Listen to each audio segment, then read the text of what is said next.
and it's the history of Italy through the postage stamps. So what I did is basically a lot of research on Italy, and then what happened in their stamps based on what was going on in the country. And so I'm going to try and show you some examples of stamps and tie that in with the history of Italy. So my first one is Italian unification. So in 1805 to 14, Napoleon ruled Italy as well as most of Europe. And there was instability in the postal system. There was no regulated postal system in Europe. And Napoleon basically appointed postmasters that he liked. So if you were a friend of Napoleon, you got a postmaster job for a region or a country. So from 1805 to 14, it was the Kingdom of Italy, ruled by Napoleon, but it was kind of a mess. There was no continuity between the states. Every state had their own stamps or their own stampless way of sending covers, whether it was some sort of postmark that showed that it was paid. And then in 1815, the Cavallini of Sardinia, he was that was an early private mail service. And the Cavallini created these prepaid letter sheets, and that's what's up in the corner. So it was a prepaid letter sheet. I don't have an example of one. I've never seen one other than a picture of it. But created prepaid letter sheets that you could write your letter to, fold it up, and send it. And so that was kind of an early postal system in Italy. And then in 1850, Sardinia started pushing for postal reform. Sardinia issued the first stamp with Victor Emmanuel II on the stamp, and he was the first king of Italy. And so that black stamp there is Victor Emmanuel and the second, and and that's an embossed stamp. And you see that's the first time Francobollo appears on an Italian stamp. And so I'm going to pass around some of the early stamps. So so Italy was broken up into different states, and so I've got a few examples. I haven't collected Italian states is pretty hard to come by, and pretty expensive and highly forged. So I'm going to pass around a few things. I've got some Sardinia stamps here, and we'll talk about the significance of Sardinia. I've got the Roman states, which is this colored sheet here, so I'll pass that around. I've got some Tuscany, which I would bet I've got maybe one legitimate Tuscany stamp, maybe two. There's an obvious fake in the bottom of this if you just look at it. These Sperati and some other forgers highly forged these because they're extremely valuable stamps. How ancient are the forgeries? How ancient are the forgeries? They forged them in the late 1800s, early 1900s. That's when I can't remember the year. Sperati and Fournier. I can't remember when they were alive, but I want to say it was late 1800s, early 1900s. I know one's perforated and the others are imperfs. Is that yeah, I don't know that you're talking about the Tuscany one. The Sardinia. Oh, the Sardinia. So Sardinias were all imperforated. I have no idea what that perforated one is. It's unlisted. A forgery. Yeah, and green is not a color you see. Oh, okay. So, yeah, we'll talk about perforating Sardinia stamps here in a second. So the Italian states were composed of Modena, Parma, Romagna, Roman states, Sardinia, Tuscany, and two Sicilies. And so that basically extends from northern Italy all the way down to Sicily. I don't have examples. I looked. I don't have any Romagna stamps at all. And these have been hard enough to find. Next one here, we'll talk a little bit about the Kingdom of Italy. And So on 17th March 1861, the first official postage stamp of the Kingdom of Italy came out. And that's the yellow one on the left there, the 10 cent. Now, if you guys, when the Sardinias come around, you'll notice that stamp is in the Sardinia, but it's not perforated. What they did is to get the postage started, they basically took the Sardinia stamps, perforated them, and issued them, and that was the first Italian. So I have here a Italy #1 on a piece, and the reason why I purchased it on a piece is because it's really the only way to guarantee that it's a true stamp. Because perforations, I don't know, Steve, you can probably attest to this. You've seen dozens of quote #1s, and the perfs are off. Yeah, the answer is that stamp was issued in perf 11 by Italy. And so you'll find perf 10, which is the Sardinia stamp that has been forged Yeah. to be in the Italians. Yeah. So, and the Scott catalog makes notes of the perforation variety that you should be looking for. So I bought mine on piece with the cancel tied to the piece so that I knew I got a true Italy #1. Wow. So the first stamp, again, it's embossed. It comes in 3 color varieties. There's the color that I'm passing around. That is the most common color. And then there's some other tones of mauve, brown, darker brown color that are hard to find, believe it or not. In 1862, a gentleman named Spar won a contract to produce the stamp in the bottom right corner. And it was a rushed lithography stamp, and it's not very pretty. And so no one really liked the design, and the production was unreliable, so Italy only had that stamp out for that year. That's the one on the bottom right? That's the bottom right, yeah. The 15 cent. There's 2 varieties of it. Scott Catalog notes them. But that stamp just wasn't very popular. It's not, again, they went from an engraved embossed stamp to a lithograph stamp. The quality is certainly different. And so basically Italy didn't like that. So they gave the contract to create the next set of stamps to De La Rue in England, the printer De La Rue. And the top right stamp is the new series that was printed in England with Emmanuel II on them. And again, the Posta Italiana and then Trenta Centesimi, which notice there's no denomination on that stamp. We'll talk about that too. So you got to know your Italian to Trenta, I think is 10. Oh, no, Trenta. But Trenta 30. Okay, 30, that's right. Okay. Yeah, I have to look that up. But anyways, yeah, so Trenta. So the very early ones, you've got to, don't necessarily always have denomination on them. I have a quick question. These early stamps, were they gummed? Yes, they are gummed. All those were gummed. Yeah, all those were gummed. And I have a question also. Mm-hmm. It seems like the first ones had lithography, the portraits and everything. That's a big job of doing all of that, isn't it? I would guess. I don't know. I mean, I'm impressed with the quality that Yeah. they did. Yeah. Next one, we're going to talk a little bit about the kings. So we'll start in the upper top left. That's Victor Emmanuel II, and he was, and I'll pass this around. This is a good example of the kings, a set of kings on stamps, and we'll also talk about the arms of Savoy and why that's important. But in 1862, Italian stamps begin with Emmanuel II on them. This is Dieci Centesimi, the top left there. And Victor Emmanuel was king from 1849 to 1878. Then next came Umberto, or Humbert, as English it refers to it.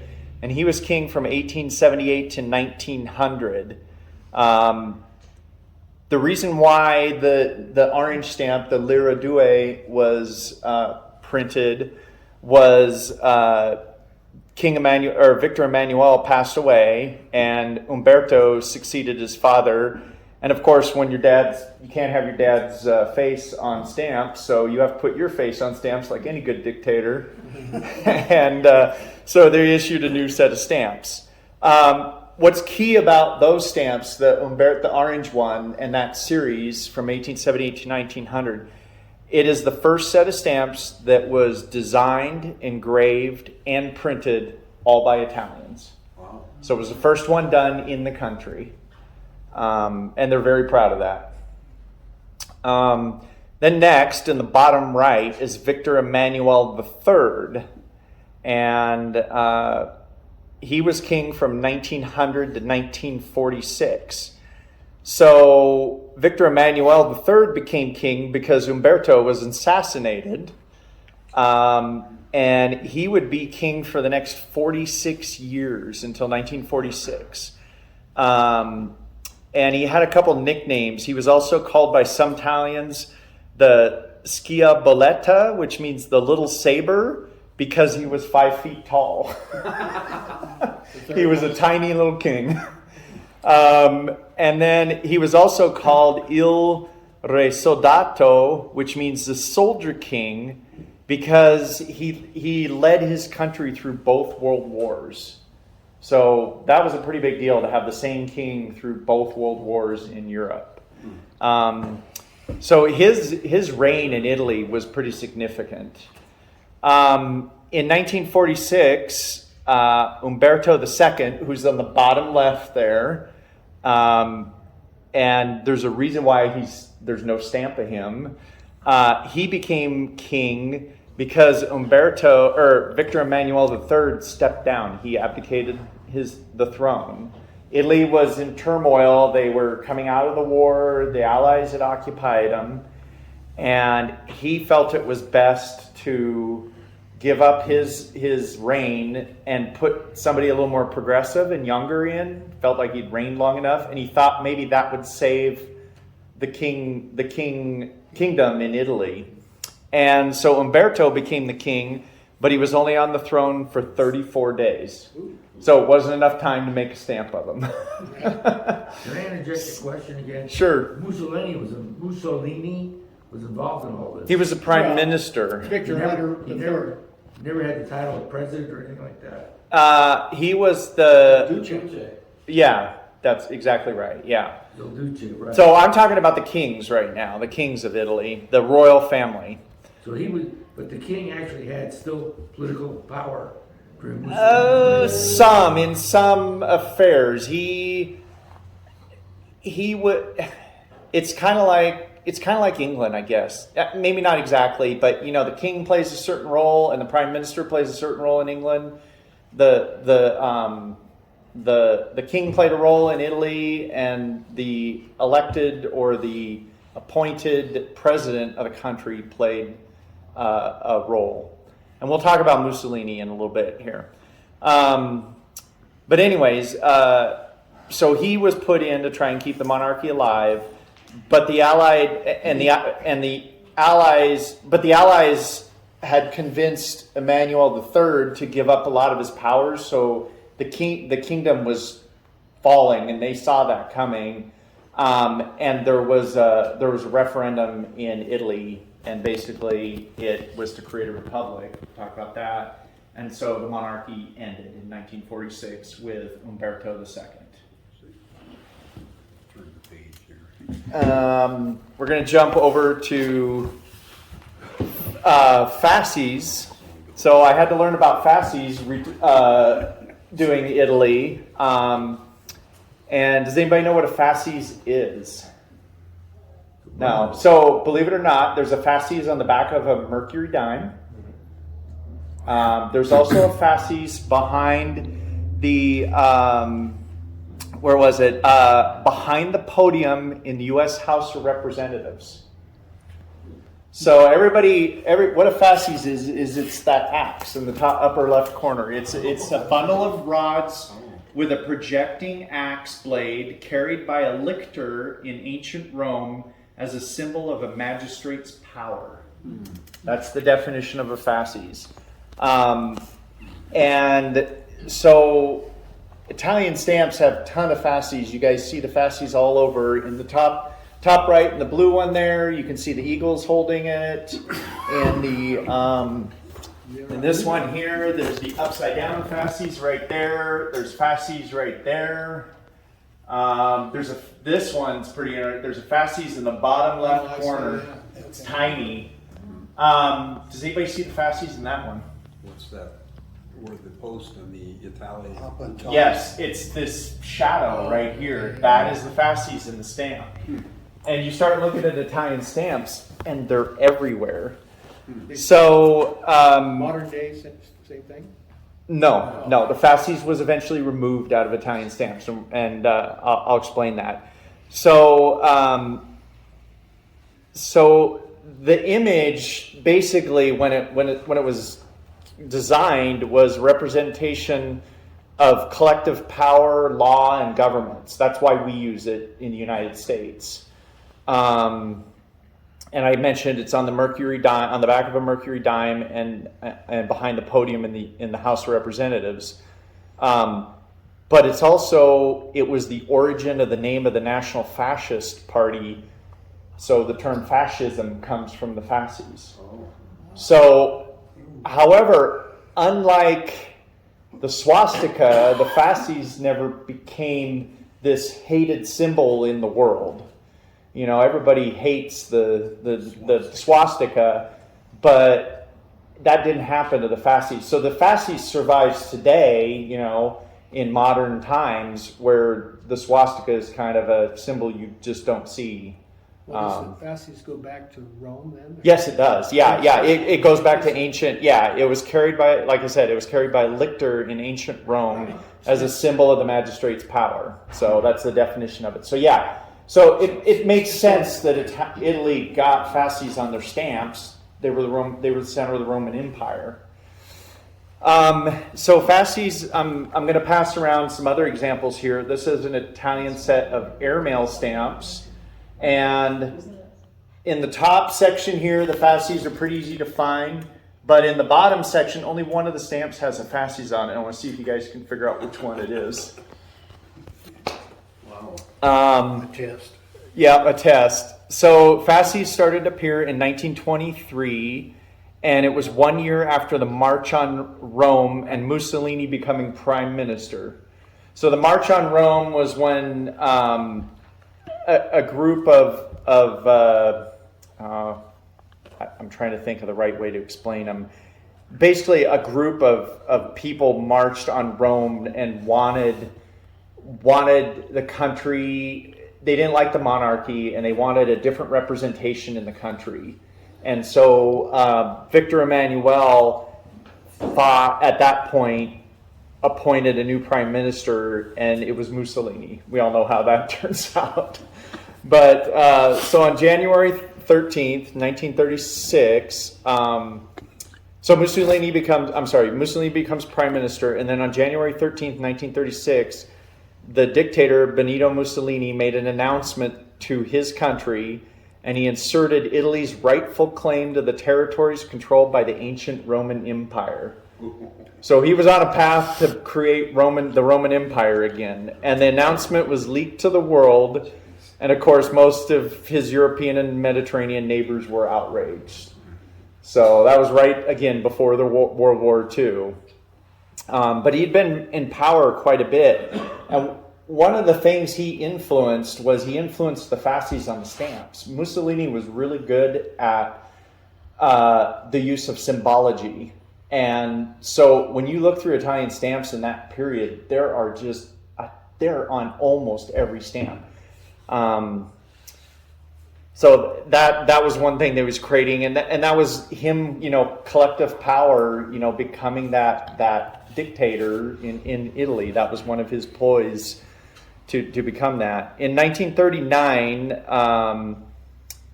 so Mussolini was the one out conquering other countries, and when you go, there's a you can collect Italian colonies. I'm not going to talk about them too much today, but I brought some of my collection.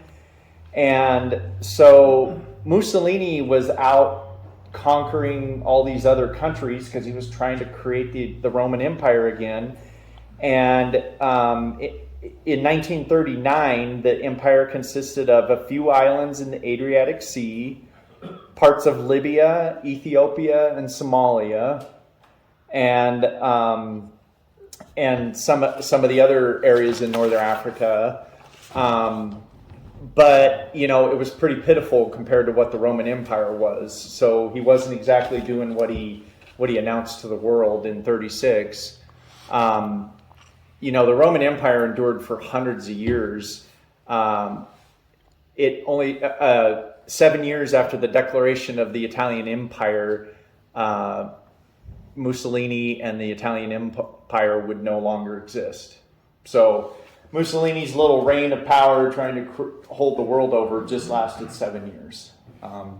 But it influences a lot of the stamps. You'll see, you know, Italian, Somalian stamps. And so the king, it was interesting, the king would claim the throne over Ethiopia as the king of Ethiopia, but Mussolini was really the one that went in and conquered it with Italian soldiers and might and took those countries over. So you can think that the monarchy was maybe not so fascist, but they were both in it together, taking over that part of Europe, the northern Africa. One of the other things I wanted to talk about is on here, on the yellow stamp, you'll see right here, well, on several stamps, you'll see that cross symbol there. And that's the House of Savoy. And the House of Savoy is a family that basically started in, I don't know if I have it later in my notes, but basically it started, I want to say back in the 11th century, and it occupied an area just west of the Alps.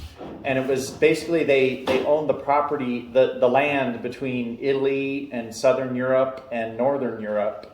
And it was really difficult to travel through the Alps, but they were in a lowland area near Lake Geneva, and you could get through there, and they made all their money by charging tolls for people to bring goods through there. So if you wanted to sell your goods in Northern Europe or England or something, you would pay the toll to the Savoy family. Well, the Savoy family, just like any dictatorship, you know, the sons became the next kings. And that's where the Umberto and the Italian royal family comes from. And that symbology of the House of Savoy is all over early stamps, just like the fasces. So that's another common theme that you see through Italian stamps. I googled fasces, and to my surprise, because the Lincoln Memorial is just ginormous, it dwarfs people. Lincoln was sitting there with his hands on the chair, and the fascia of the armrest clear to the floor. Has a fasces on it? There you go. So, yeah. Next, I'm going to talk a little bit about a few stamp topics here. Make sure I stay. Here we go. So, I'm going to talk a little bit about some of the definitive stamps of Italy, commemorative propaganda stamps, Italian Socialist Republic, and then the Italian referendum that occurred. So, go ahead. Sometimes it has lira, sometimes it has cent, so how does that work? Centesimo. Centesimo is a percentage of the. It's 100. It's like 100. A hundred cent was a lira, right? To an old lira. Oh, lira. To an old lira, yeah, Lira early used to lira. be worth a lot more than it ended up being. Okay. Correct. So, Yeah. We all remember when Una a lira- 1,000 lira was $1 or right, something una like lira that. is 100 cent. Okay. Yes. So a little bit. So I'm going to talk about that. So a little bit about definitive stamps, and we'll go over a selection of definitive stamps. Basically, all definitive stamps until 1929 had a king or a coat of arms on them. Again, either one of the Emmanuels or Umberto or the House of Savoy was on their stamps.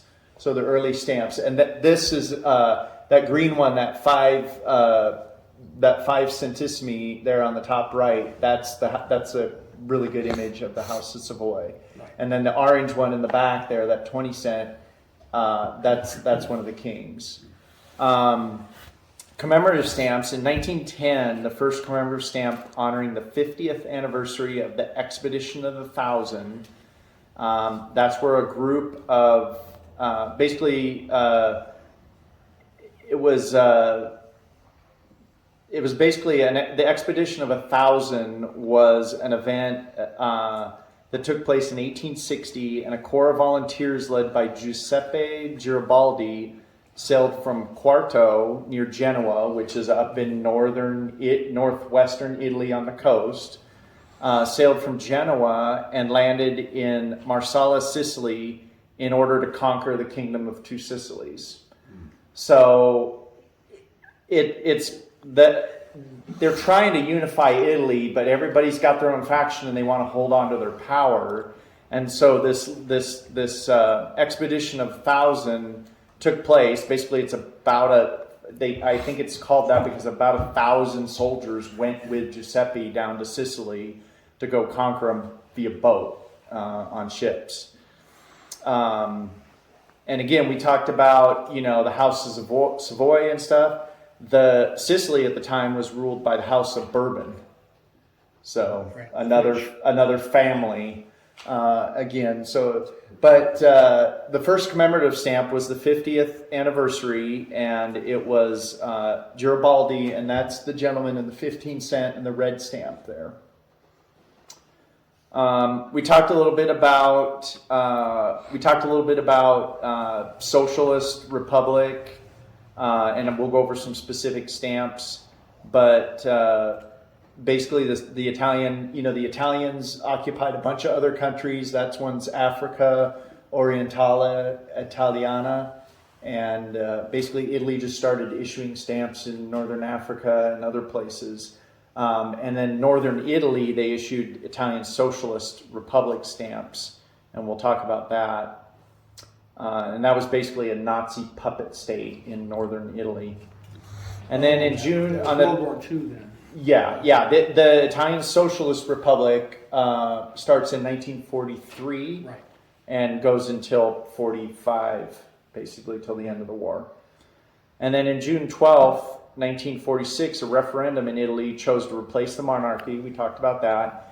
And the Italian referendum. And then that bottom stamp, that's where you see Repubblica Italiana.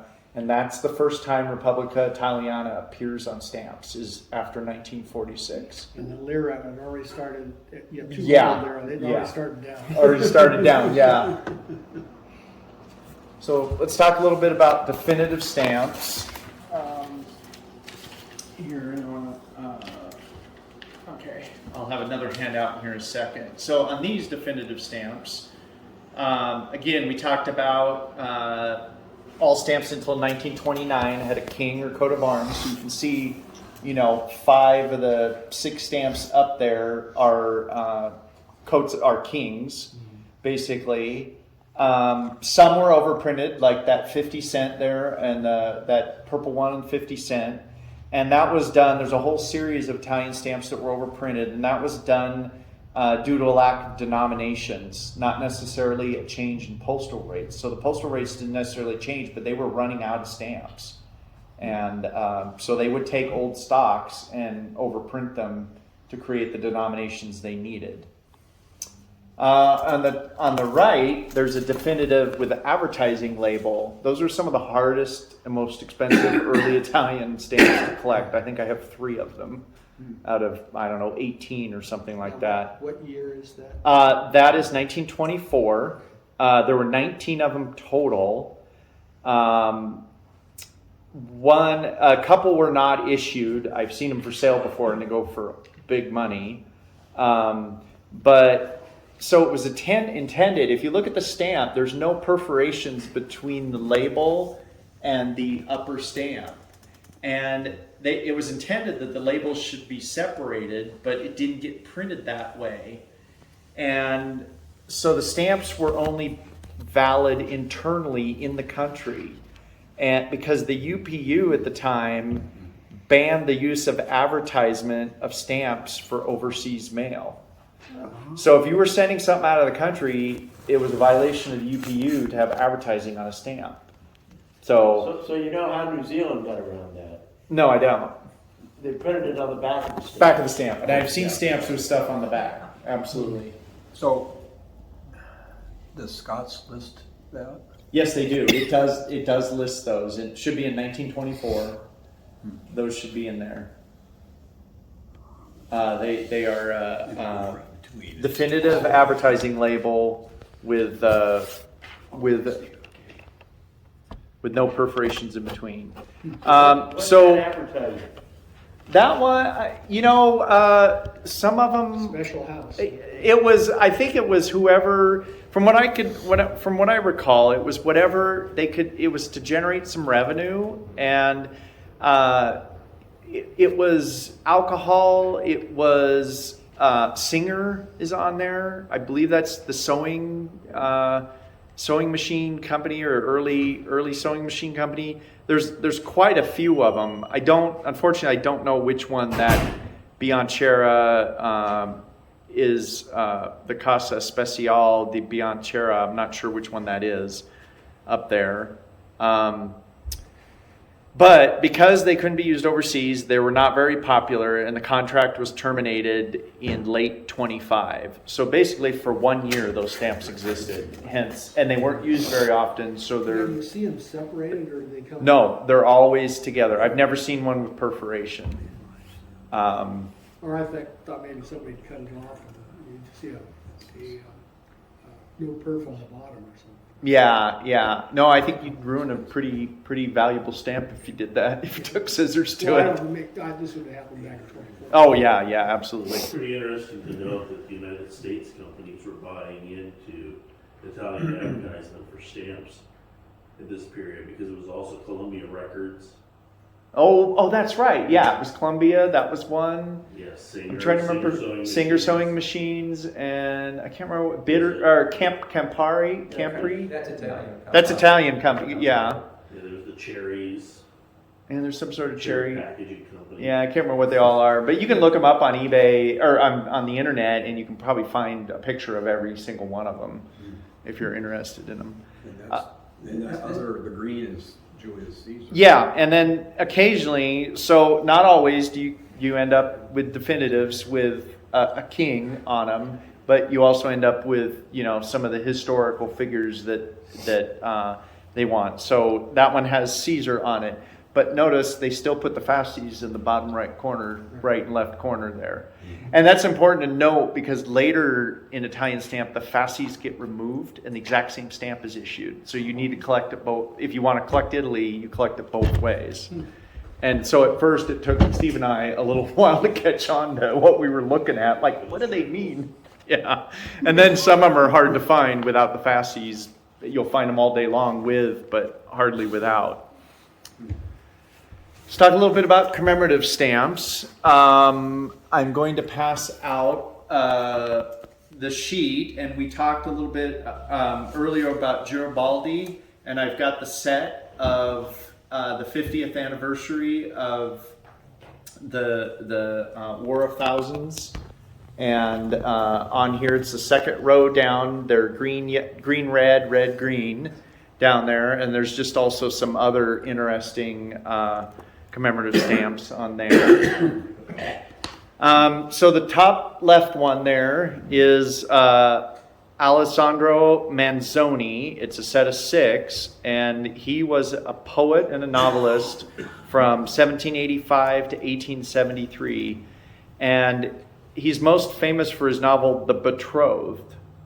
It's considered a masterpiece of world literature. I can't say because I haven't read it, but apparently it is. But the Italians are very, very proud of Manzoni. Is that his residence, or is that something from That is his residence, his home in Milan. Okay.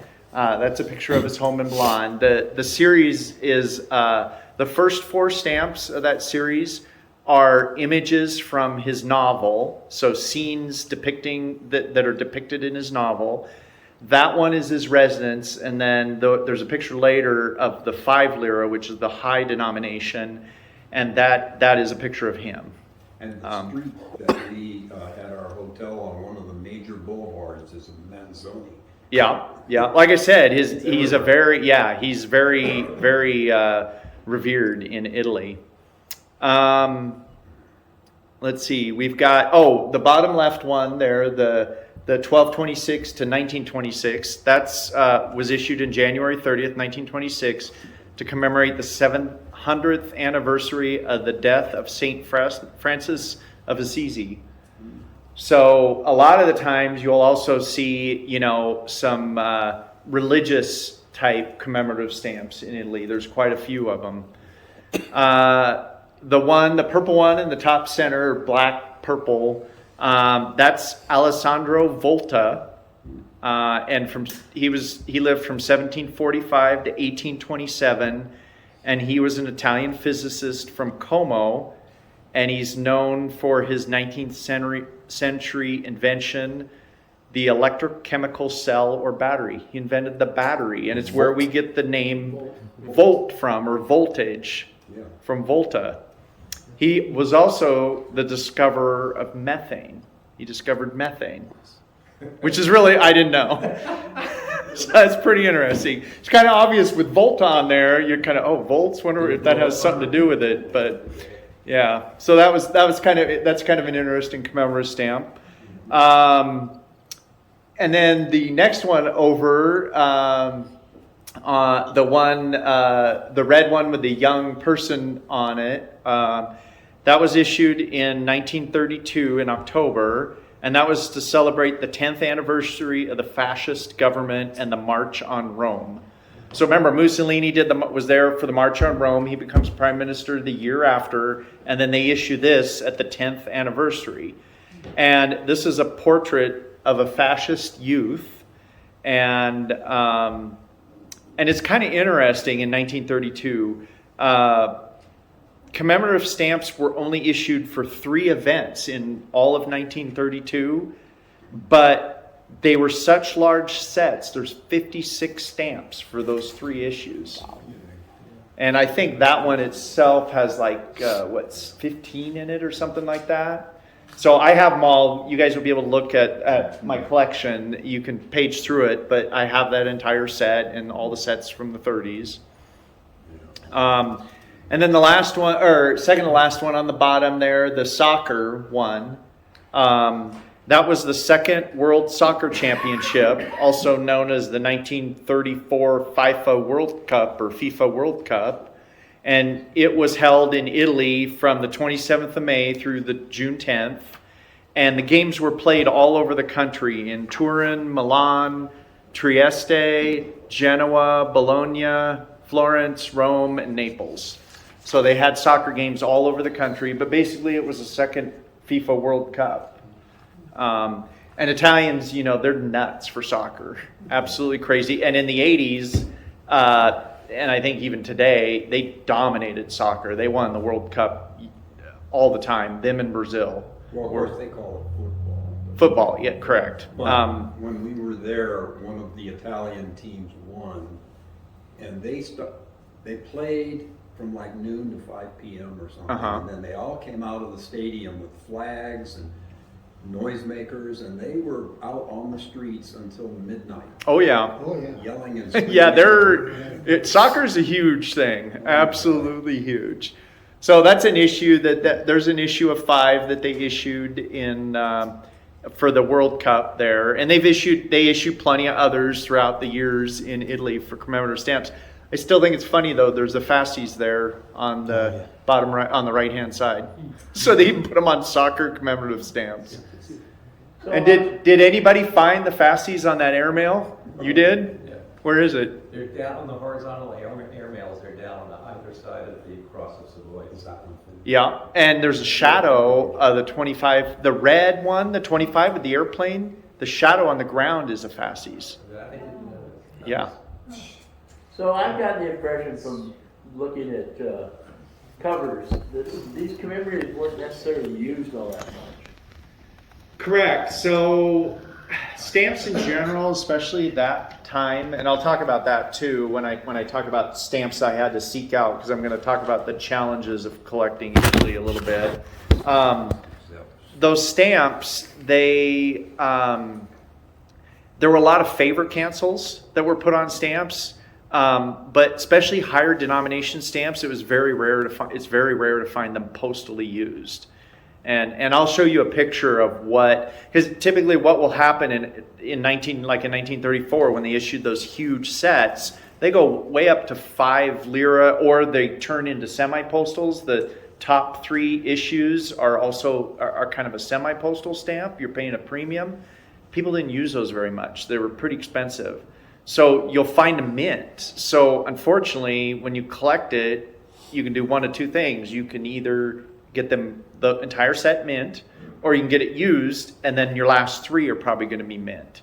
And if you're buying them used, it's more than likely a favor cancel or a forged cancel on them, because the price is astronomical. I mean, the stamp, I think I've got some examples on the prices, but it's just crazy what a used one is worth versus a mint one. And then the last stamp on the right there was Antonio Stradivari. We all know who that is, from 1644 to 1737. And he made stringed instruments. He made violins, cellos, guitars, violas, and harps. We all know he's considered probably the greatest artisan in his field. This I thought was interesting when I was doing the research. It's estimated that he made 1,100 instruments in his lifetime, and that 650 of these still survive, and 500 of them are violins. And we had a little presentation on him. Nobody can figure out how he did it, and the process. Yeah. Everything was secret. And nobody can make a violin as sweet as him. Yeah. Even today. CBS at 5 o'clock when I wake up had a special this morning on the Stradivarius. Oh, that's funny. On the auction block Wednesday, nothing under 18 million. Yeah. Yeah. The interesting, but yeah. So you can collect a stamp and have a piece of history. I think my computer. There we go. Sorry about that. There we go. Okay, propaganda stamps. We're going to talk a little bit about propaganda stamps. And I'm going to pass out a couple things. I'm going to pass out an Italian East Africa set from Italy. It's from 1941, and I think you'll see there's symbology and people on it. I think it's pretty obvious who it is. And then I'm going to pass out this. These are stamps that are generally unlisted in the catalog, but highly collectible if you have specialized. On the back, there's a bunch of Fayum. You can ignore those, but basically on the front here, these single ones, they're Italian stamps that have been overprinted. I'm sure some of them could or probably are forged because some of them are quite valuable. But it's just interesting seeing all the little different overprints that exist on some of the Italian stamps. And again, that's some more propaganda stamps that exist. So on these stamps here in particular, you see in 1941-42, there's a strong relationship between the Axis. And so, of course, Italy's got Mussolini probably had a hand in it, but they got to issue some stamps showing the Axis leaders on it. So there's Hitler and Mussolini. And the interesting thing is on the top stamp, it's more of a civilian profile. They're dressed in civilian clothes. And then in the second half of the series, the other stamps in the same series on the bottom, that's their military uniform. So I thought it was kind of interesting that there was a contrast there between the way they issued the stamps. And then the other set there, which is, there's a whole set of 12 of them, but that's only 4 of them. They just come in 3 different colors and denominations. But that brown set there is another set of propaganda stamps, this time with the king on it. And there's 4 stamps. The top left one means victory for the Axis. That's the phrasing on the right-hand side. The top right one is discipline is the weapon of victory. And the bottom left with the airplanes, that's everything and everyone for victory. And then the bottom right one is arms and hearts must be stretched out towards the goal. So that's some hardcore propaganda stamps there. That's Victor Emmanuel. Yeah, that's Victor Emmanuel the third, who reigned from 1900 to 1946 on there. And they got the Fosse up there. Yeah, oh yeah, the Fasces is on there, and yeah, I mean, it's, you know, and the other thing is, notice they use battleships and bombers and artillery, and they're trying to project strength, and, you know, because these stamps were leaving the country, and they're trying to project, you know, we're powerful, we're almighty Italy, and we're united with Germany. So what we learned from our guide and other people is the Italian Army, Navy, Air Force, etc., didn't like Germany at all, but they had to do it because Germany was running the show. And as soon as Germany started falling apart, they immediately gave up and let the Americans come in. They did, yeah. Next one here, we'll talk a little bit about the Italian Socialist Republic. So that's a really interesting story because, and it kind of go what on Dennis said. So they're in the north of Italy, basically north of the hills in central Italy, north of Rome.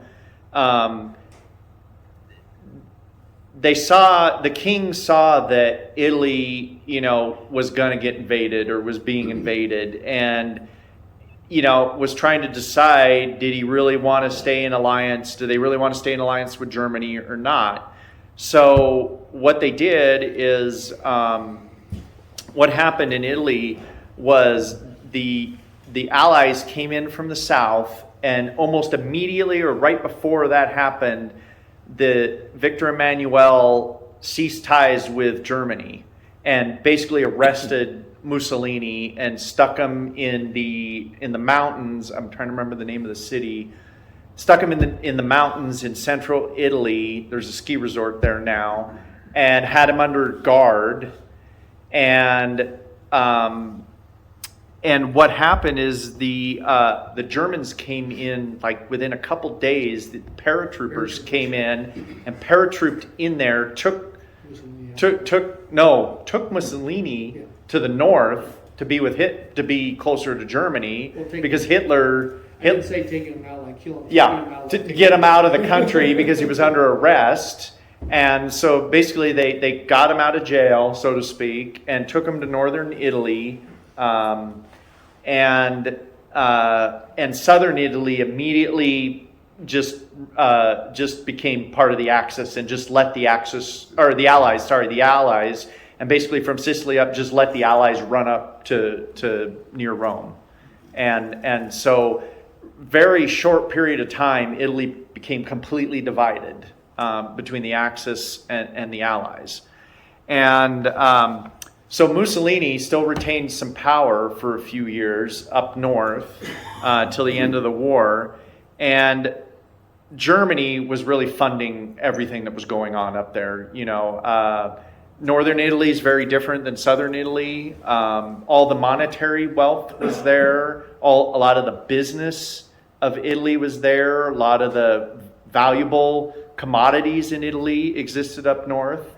And there's still sort of, in Italy today, there's still sort of this mentality of have and have nots, that northern Italy has everything and southern Italy got the short end of the stick or doesn't have anything.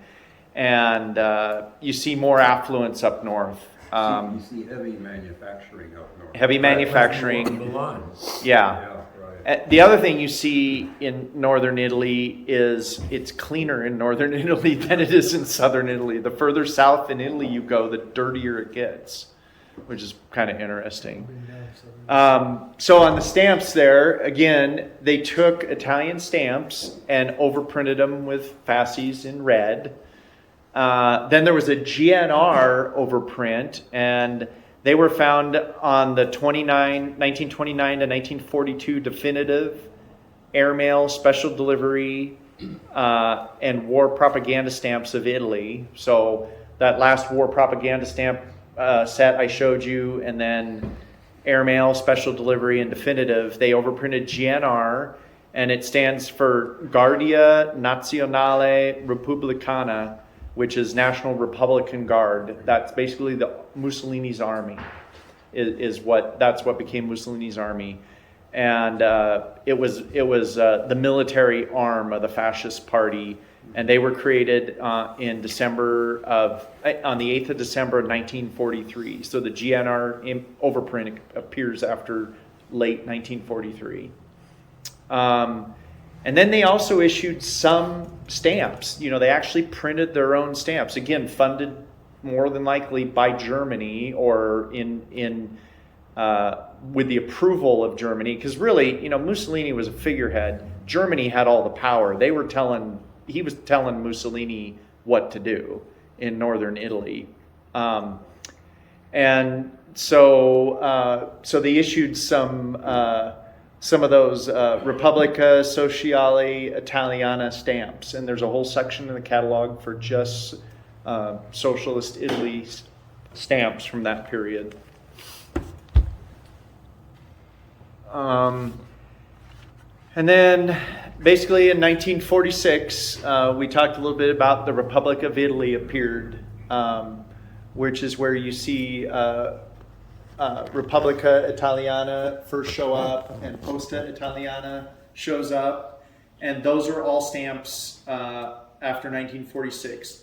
It was kind of a controversial thing in 1946. It was a referendum, and there was voting, and there was lots of accusations of fraud and ballot stuffing, especially by the kings. They didn't want to lose power, and if I recall,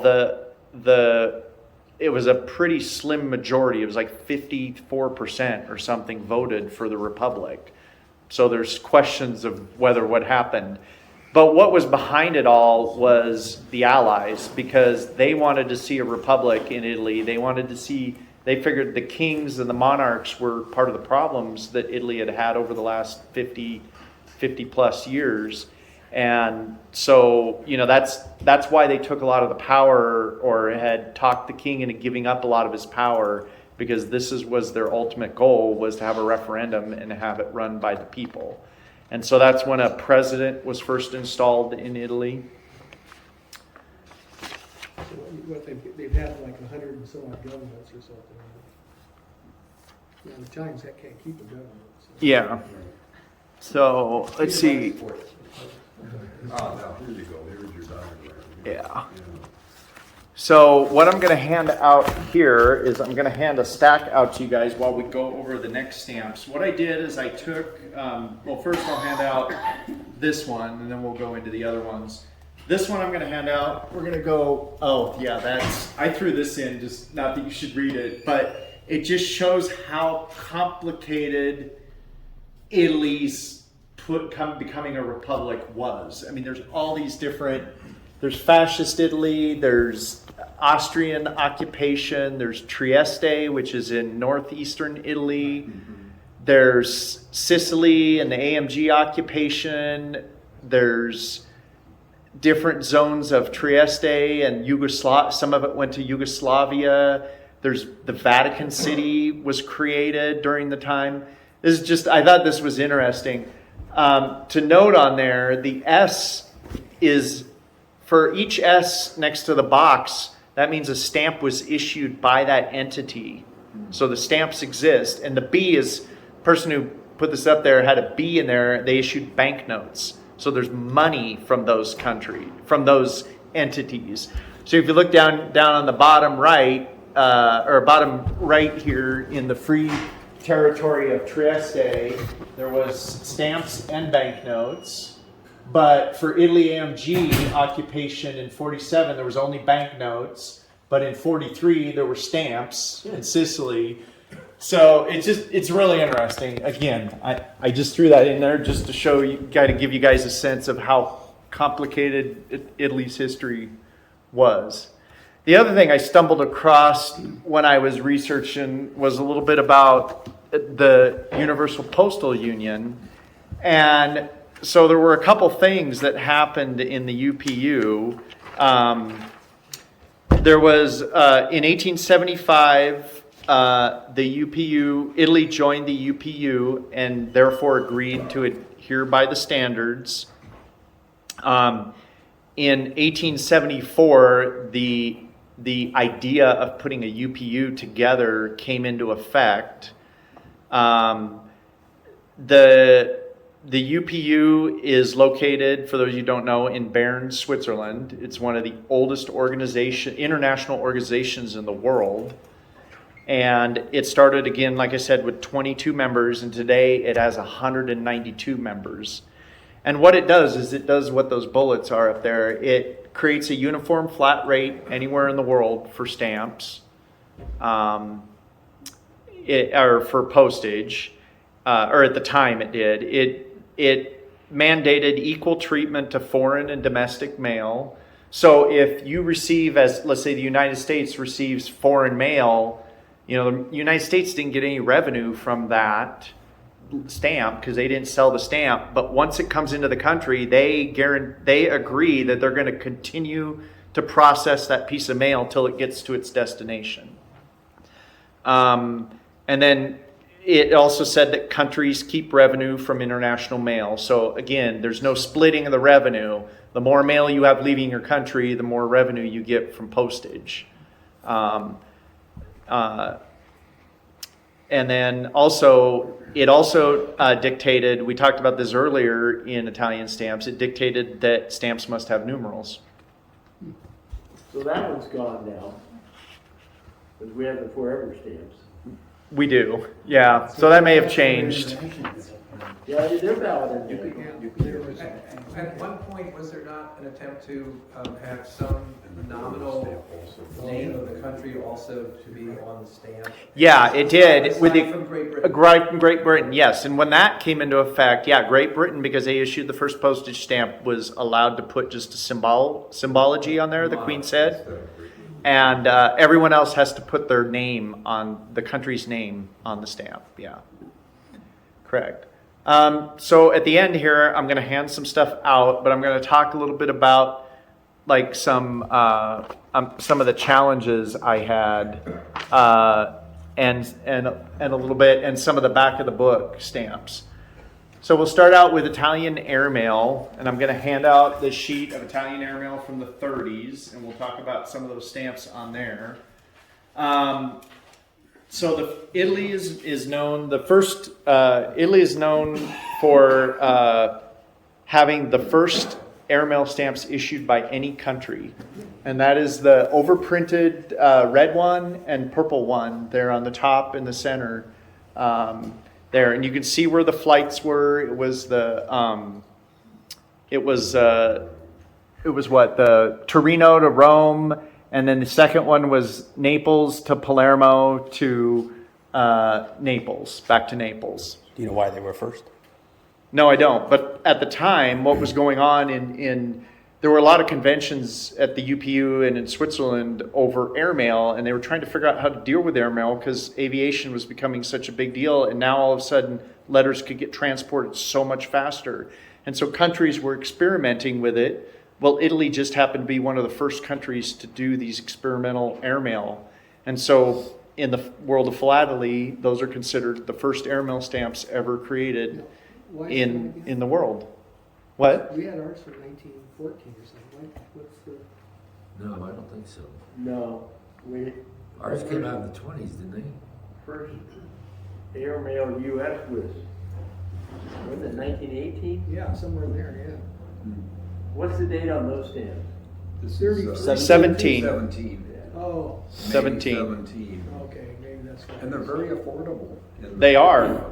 They are not hard to find. And Yeah. what they're overprinting for airmail were special delivery stamps here. Exactly. Yeah. So it was a 25-cent denomination special delivery that was overprinted. It's got C1 in the catalog. And then the 40 center, the second one down is a special delivery that was overprinted and revalued to 25 cents. And that was a seaplane. That was done on a seaplane. So they were experimenting with using seaplanes for So these, that. their first stamps were 1917? Yeah. Okay, so we came in a year later. A year later, yeah. And that picture of the plane is actually the one from the flight in 1917. That's what the mail was loaded on. Nice looking airplane. Curiously, can I interject? I just looked up the Jennings stamps, the first stamps. C3, which is that 24-cent that had the inversion as Upside well. down, right. That was first issued May 13th, 1918. Okay. Yeah. So this was 17, Right. year One before. of the things that a lot of people don't know about that first US stamp that's interesting is kind of tied to this.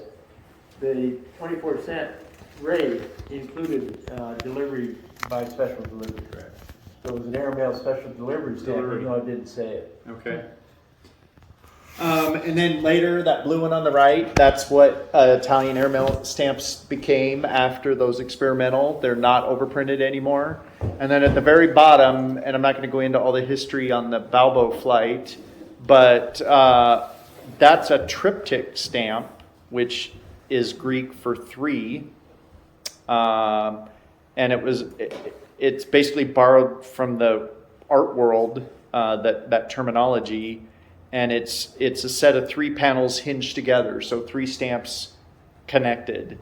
And but also I found it interesting reading that a true triptych is three panels that create one design, but in stamps that's not a continent design. The U.S. the 1776 Liberty triptych, the three stamps together make the entire design. But that's kind of a famous stamp, and that's on the sheet I passed around. Pneumatic stamps. You might be asking what pneumatic Quick stamps. question, you don't show a Graf Zeppelin stamp, but Italy issued those too. That's on the sheet. Yeah.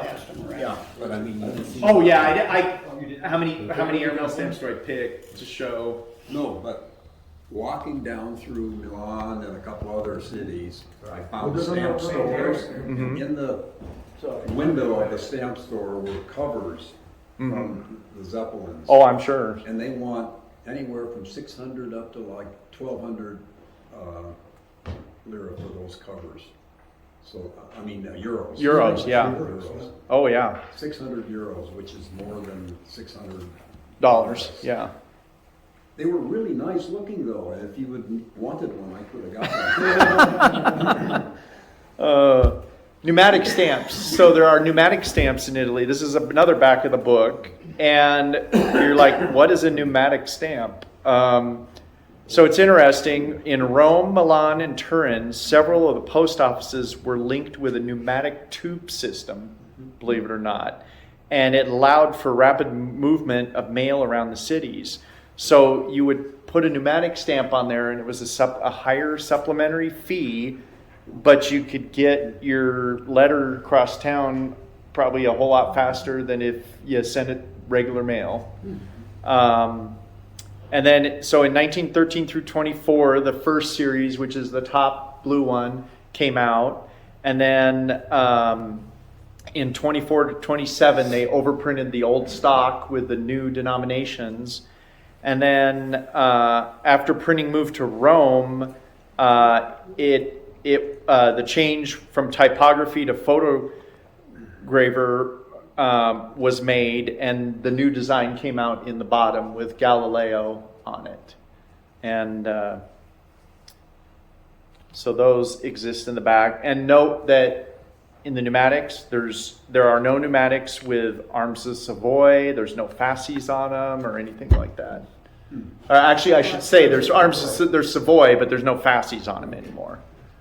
Other back of the book. So we had pneumatic systems in some of the bigger cities in the U.S., but we didn't issue any postage stamps. Yeah, I don't know. France had the pneumatic too. Did they? Okay. Anyways, the next one is these are some other back of the books. These are Pachi or Pachi. They're parcel post stamps. Top left there, the ones that are split. Note there's symbology in the middle. If you look at this one versus that one, they're different. That's different years. So you have to pay attention when you're collecting these to the symbol. But the hard thing is they're meant to be ripped apart, because the left side would go on the package and the right side would go on the receipt that said parcel post was paid for. So therefore you see more of the right hand side. So that's kind of an interesting challenge in Italy, and they're always more desirable in pairs. And usually you see them mint, obviously, because they weren't postally used. That's how they survived mint. Occasionally you will find them canceled in pairs, because somebody just didn't follow the rules and put both of them on the envelope. The BLP overprint there on the top right, that is for Buste Lettere Postali, and it sold at below face, and it was used on special advertising cards, which I've seen. I don't have one. And the advertising cards raised money for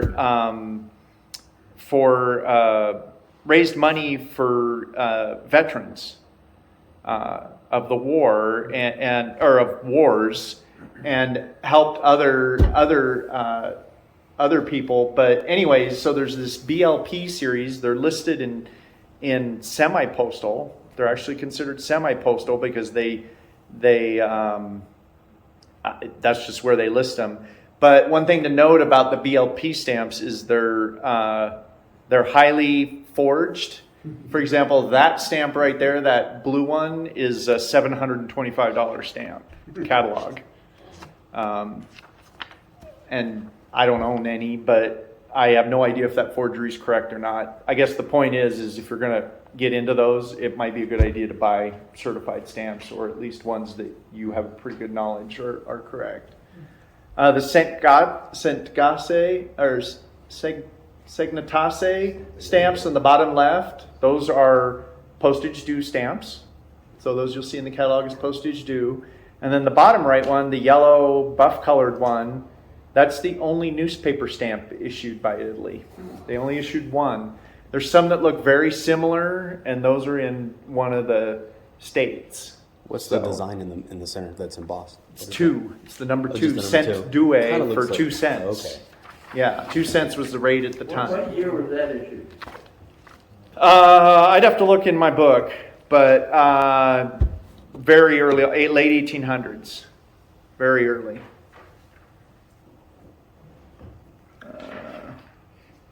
Let's see.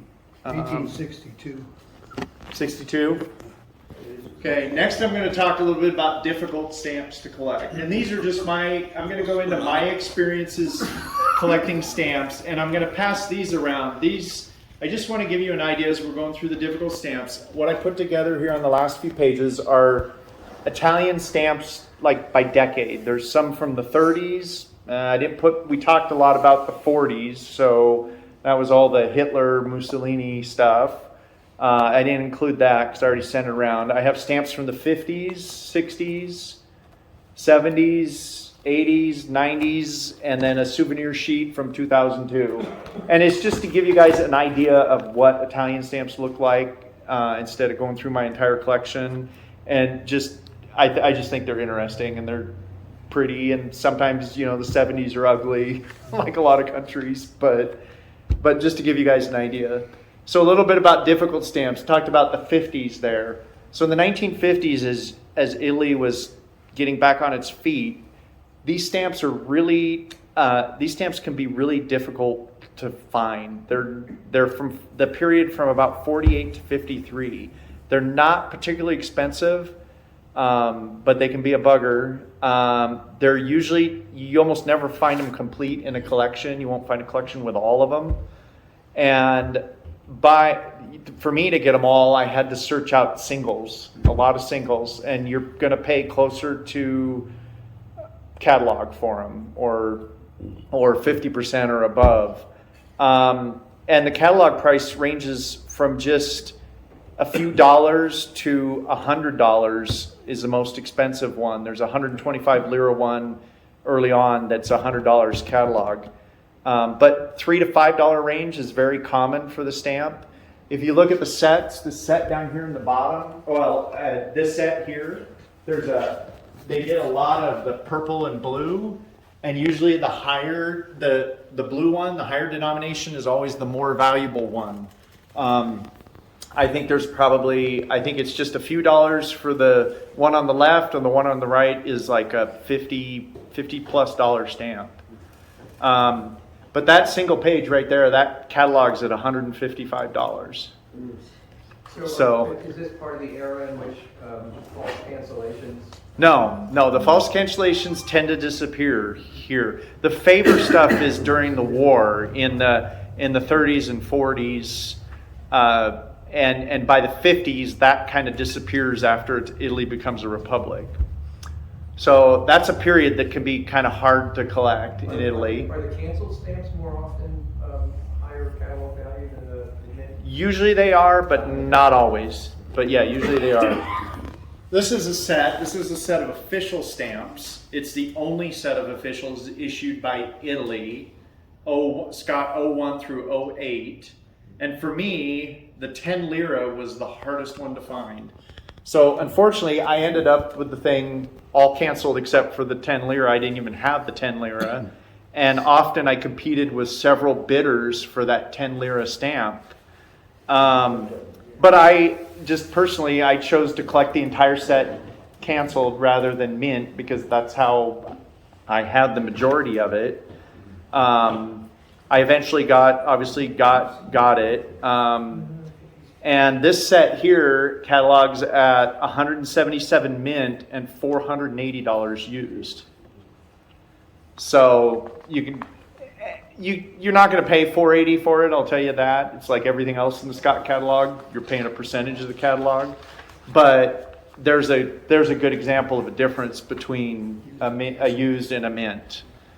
But just a harder set to find in the back of the book. There's a set of the parcel posts, and they're all, again, I talked about how they're almost always found in singles. This is the 1927 to 39 issue, and there's the fasces in the center where the perforation is. A used single can catalog, so a single of either side, so this is weird how the catalog does this.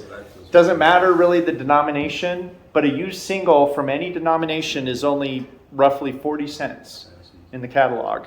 But a pair starts out at $3.25 for a pair and goes up from there. So, like I said, the pairs are much more desirable. The pairs are all unused. Mine are. Yeah, you will find them used. I do have some used. But for example, like this page here, this isn't too hard to find. Used, I don't remember how much the thing is used. I'd have to look it up. But the set mint catalogs at $38. So it's not a terribly hard or expensive set to find. So where's the ones without the fasces? I don't see Just them. earlier years. Sometimes there's nothing. There's two dots and a line in between. There's some that have like a symbol. Okay. So Yeah. there are various. There are various. Okay. The next one, let me make sure. Okay, there we go. The next one was a series called Italy at Work, and it was originally issued in 1950, and it was a set of 19 stamps, and I think they're really pretty. The set of Italy at Work, and they were issued in 1950 with a winged wheel watermark, but in 57, those crazy things were reissued with the new star watermark. And it was the first set to have the star watermark on it. And it's not one of these stamps, but I wanted to show you guys what the star watermark looks like. The nice thing about Italy is the star watermark is always super easy to see with nothing, with just some natural light, and you could see that watermark.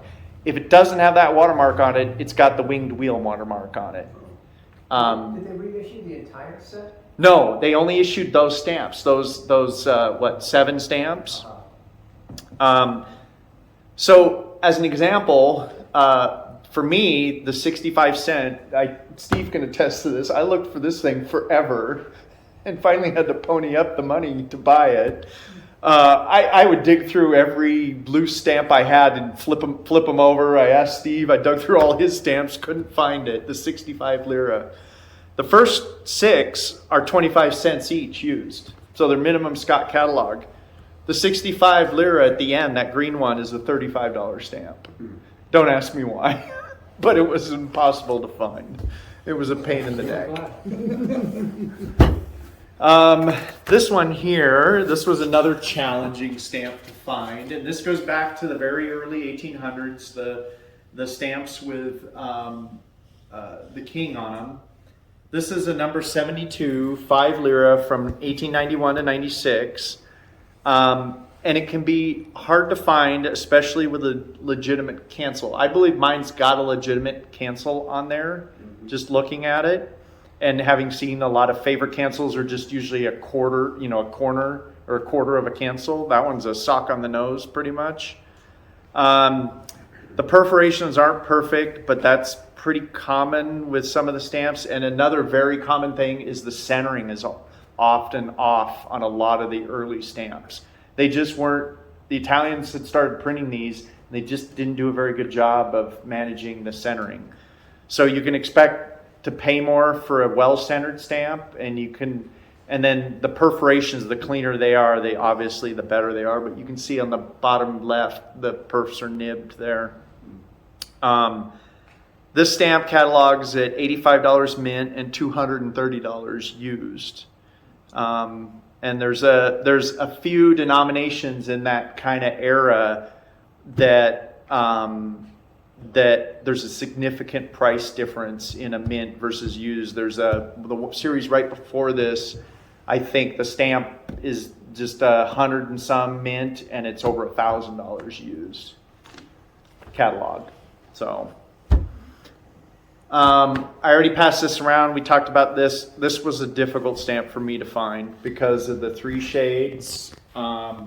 It's often forged. We talked about it being Sardinia number 11. Imperf, which is forged, and Sardinia number 11 catalogs for $4.50 mint and $24 used. So you can, and this one catalogs at $8,000 mint and $325 used.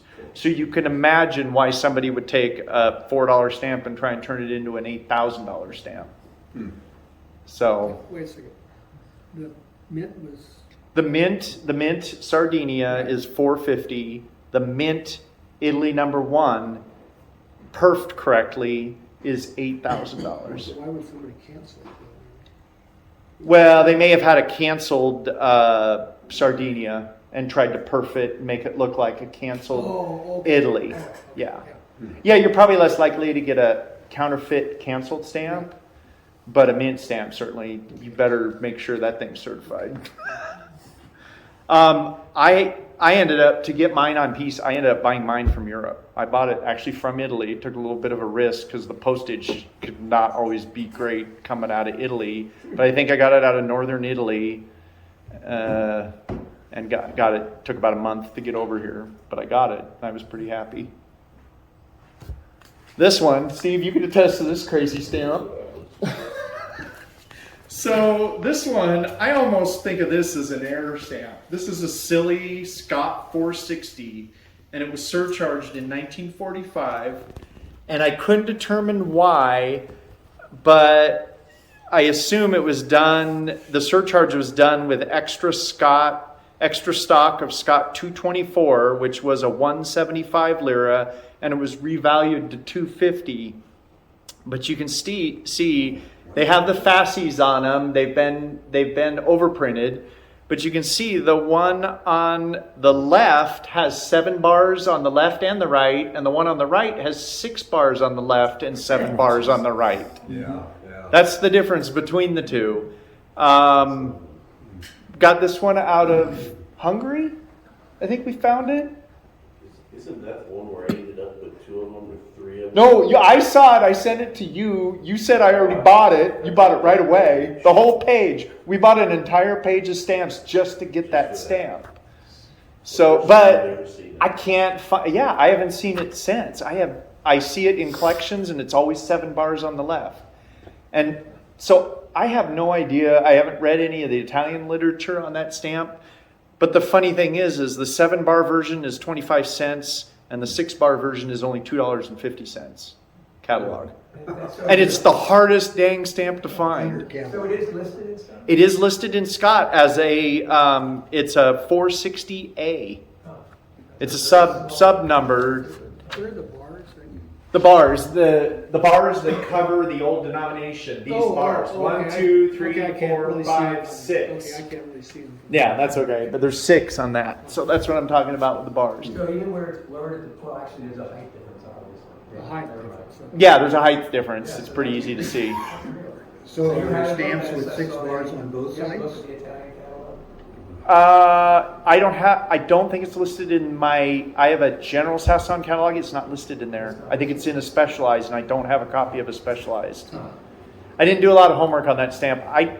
Again, this is my personal experience. This thing was a pain in the neck to find this stamp. No, that's. And there's no 6-bar. No, there's no 6-bar. It must have been a printing error for 6 on the left, 7 on the right. This set is another hard set to find. I don't even know if my overprints are necessarily real. I think they are. These are 4 overprinted definitive stamps. They're Scott 142A to 142D. They were issued June 4th, 1922. They're the philatelic issue promoting the 9th Italian Philatelic Congress held in Trieste. So it's a philatelic congress in Trieste. There were only 15,000 sets printed. They were only sold in the Central Post Office in Trieste between June 4th and June 10th. So they were only on sale for 6 days. We all know what that's going to do to the price of a stamp. And they were no longer valid for postage after November 30th. So 5 months later, they were invalid for postage. I've seen sets online where the overprints look different. Mine all look the same, which is, I think, a good thing, unless it's the same guy who forged them all. But I've seen them where the 1922 just does not look right, and the other 3 are different, and one's off. You're probably looking at a forged stamp. This might be a set I have authenticated. I bought it out of Germany. I think I stumbled across it because it was a buy it now, and I just ponied up for it. But mine is actually, the gum on the reverse of mine is cracked from the old mounts. You know how the gum gets that brown crackle on it? So the gum's not in perfect condition, but there's no hinge remnant on mine. Mine are unhinged. The stamp mint is valued at $1,235, and mint never hinged at $3,125. I'm sure my gum cracked probably drops it a lot, but That would be disturbed gum. that would be disturbed gum. But still, it's a very expensive set of stamps. I think it's really unhelpful when Scott puts something like counterfeits exist. I mean, how helpful is that? It's not. You could say a little more about it. Yeah. That drives me nuts. So that was a hard set to find. You want to say many counterfeits exist? That would be, that's better than just counterfeit. And then this one, I think we're near the end here. This is Scott 170. This is the 5 lira Alessandro Manzoni that we talked about earlier. This one, the reason why I put this stamp in here is because you can find it, but you're going to pay a bit for it. And it was the last stamp I collected to complete my front of the Italy collection. So I have everything except those advertising labels. I have all the stamps from number 1 to 2. I have it through 1997, I think. All the stamps. Is that the one? That is my stamp, yeah. That's very well centered. Yeah, it is. Big premium. And anyways, that one, that was the last stamp I bought. I bought it again over in Europe, I think from Belgium. I saw it in an auction over there. And it is the high value, and it wasn't used very much. I've seen a lot of favor cancels on it because it's worth 3 times as much canceled, I believe. It catalogs for $725 mint and $3,950 used. So again, my message here is if you're going to if you see it used, it's probably a favorite cancel on there, not a legitimate cancel. Is that, But- are those toning marks on there? Yeah, there is a little toning on the very left. Again, it's what you want to pay. Yeah, right here you can see there's a tiny little bit of toning there and there. Little right Just, corner. just a little bit, and maybe in the right. Yeah, in the bottom right. That might be the photograph too. You can look at the stamp. I have it here. But again, that was just kind of a stamp I held out on for a long time, and it was the last one I got. So, but it was a challenge. Brian, when did they switch to the euro for their stamps? 2002? Yes. Somewhere in 2, I think it was. Started showing the double denomination. Yeah, so it shows double denomination, it shows lira and euro, and then it switches to only euro. Yeah. And that's it.